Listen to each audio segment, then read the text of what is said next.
मल्टीप्लिकेट करना पड़ेगा।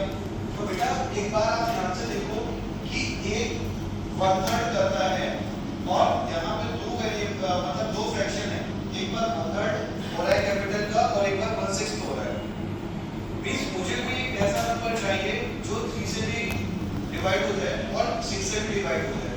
तो मैं कोई वेरिएबल अज्यूम करने की बजाय मैं कोई एक ऐसा कांस्टेंट का ले लूं जो 6 से भी डिविजिबल हो और 3 से भी डिविजिबल हो। ऐसा कौन सा नंबर हो सकता है?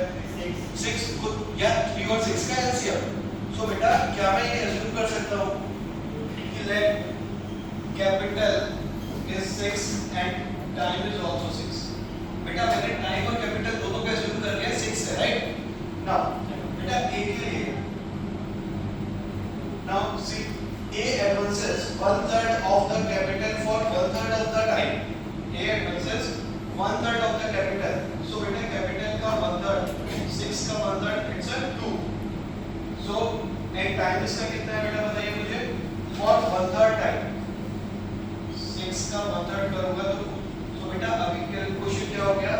a 2 कैपिटल का इन्वेस्टमेंट करता है 2 टाइम के लिए, right?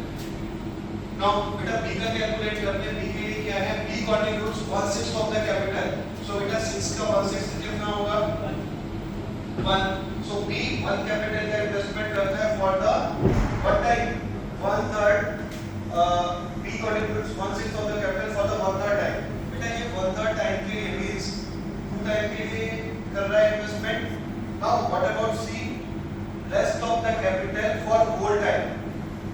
A contributes 2 unit, B contributes 1 unit. So a total कितना था? 6. So remaining 3. So बेटा जो भी remaining capital है 3 वो C इन्वेस्ट करेगा for the whole time. Whole time मतलब for 6 time. Now what is the profit? बेटा profit क्या होता है? Capital into time. So A का profit क्या होगा? 2 * 4. बेटा B का profit क्या होगा? and profit of 6 is 18. बेटा ये फर्दर सिंपलीफाई हो सकता है। 2 2 are 4, 2 1 are 2 and 9. So बेटा टोटल प्रॉफिट हो गया 9, C का प्रॉफिट, B का प्रॉफिट 1 and A का profit 2. That total profit is 12. But in question total profit was 1200. So the value of 12 is equal to 1200 then the value of 1 unit is 100. तो बेटा सारे value मेरे क्या होंगे? 100 times हो जाएंगे। This will become 200, this will become 100 and this will become 900.